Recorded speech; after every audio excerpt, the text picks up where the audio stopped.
Let me say this right at the start because it reframes everything you think you know. Intimacy that truly satisfies a woman is not about chasing a reaction. It's about creating a state. Most men grow up learning fragments of information from movies, jokes, locker rooms, or exaggerated online content. And none of that teaches you how the human nervous system actually works. When I speak about this topic from a health and wellness angle, I'm not trying to hype fantasy. I'm trying to help you understand how connection, safety, attention, and awareness influence arousal and pleasure in very real, biological ways. If you've ever felt unsure, rushed, or disconnected during intimate moments, it's not because you rebroken. It's because no one taught you how to slow down and listen to the body in front of you. One of the most important things to understand is that the breasts are neurologically connected to the brain, not mechanically connected to pleasure. That means what she feels is shaped by her emotional state, stress level, trust, hormones, and how present she feels with you in that moment. From a health perspective, arousal is a parasympathetic process, meaning the body needs to feel calm and safe before it can fully respond. If she's anxious, distracted, or feeling pressured, no amount of physical stimulation will override that. When you understand this, your entire approach changes. You stop thinking in terms of doing and start thinking in terms of being. Presence is one of the most underrated skills in intimacy. Being present doesn't mean staring or overthinking. It means your attention isn't split. Your breathing slows, your movements are intentional, and you're tuned into her reactions rather than your own expectations. This alone can shift how her body responds. When someone feels truly seen and not rushed, their muscles relax, blood flow increases, and sensitivity heightens naturally. This isn't theory. This is basic physiology. Stress hormones drop, oxytocin rises, and the body becomes more receptive. Another thing many people don't talk about enough is variability. Women are not static systems. Sensitivity can change daily based on sleep, emotional load, menstrual cycle, medication, and mental health. A touch that feels incredible one day might feel neutral or overwhelming another day. A healthy, confident partner doesn't take this personally. He adapts. He checks in. He understands that intimacy is not a test to pass, but a conversation happening through the body. That mindset alone removes pressure for both of you. Touch, when done mindfully, is less about intensity and more about timing and responsiveness.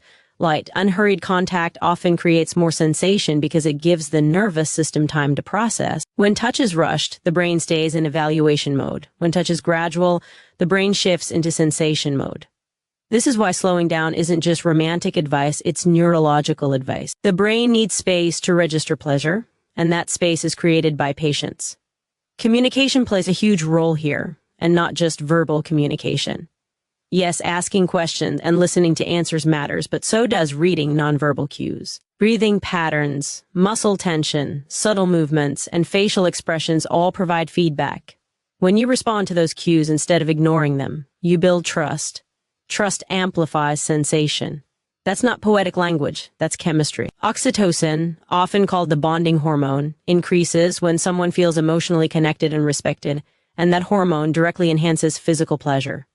Another misconception is that confidence means certainty. Real confidence in intimacy actually looks like curiosity. It's being comfortable enough to say, "Tell me what feels good for you," without ego or defensiveness.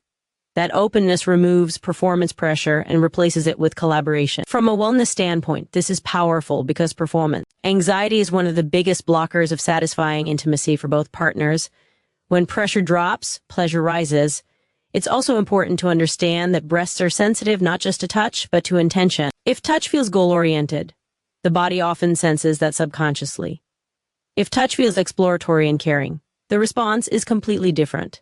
This is why intention matters as much as action. When your mindset is about giving attention rather than getting a result, the entire interaction feels safer and more enjoyable. Let's talk briefly about self-awareness, because it's a health topic too.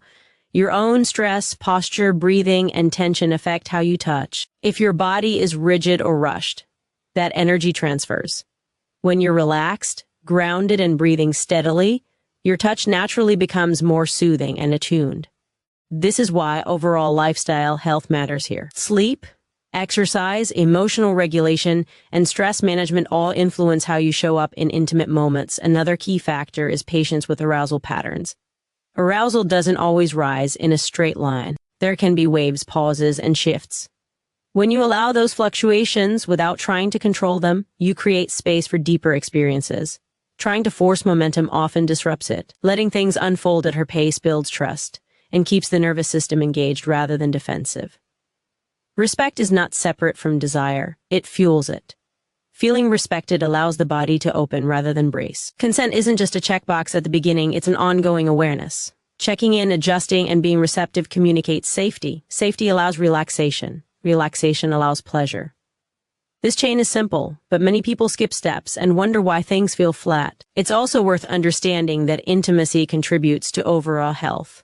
Positive, respectful physical connection reduces cortisol, improves mood, strengthens emotional bonds, and even supports immune function.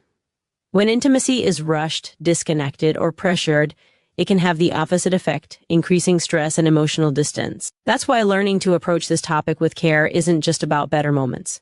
It's about better relationships and better mental health. Another layer that often gets overlooked is aftercare, which simply means how you remain connected emotionally after intimate moments. Feeling emotionally held afterward reinforces trust and makes future experiences more open and responsive. This doesn't require grand gestures, just presence, warmth, and genuine attention. The body remembers how it felt emotionally, not just physically. When you zoom out, what we're really talking about is emotional intelligence applied to physical connection.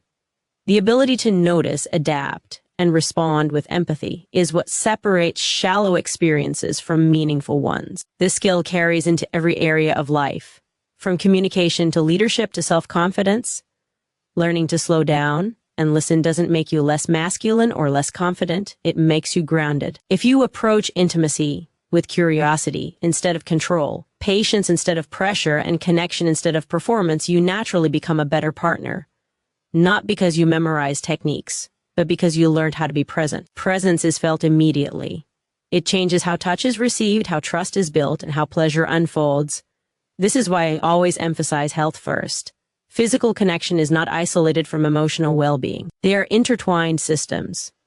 When you take care of your mind, manage stress, communicate openly, and respect boundaries, intimacy becomes less confusing and more fulfilling.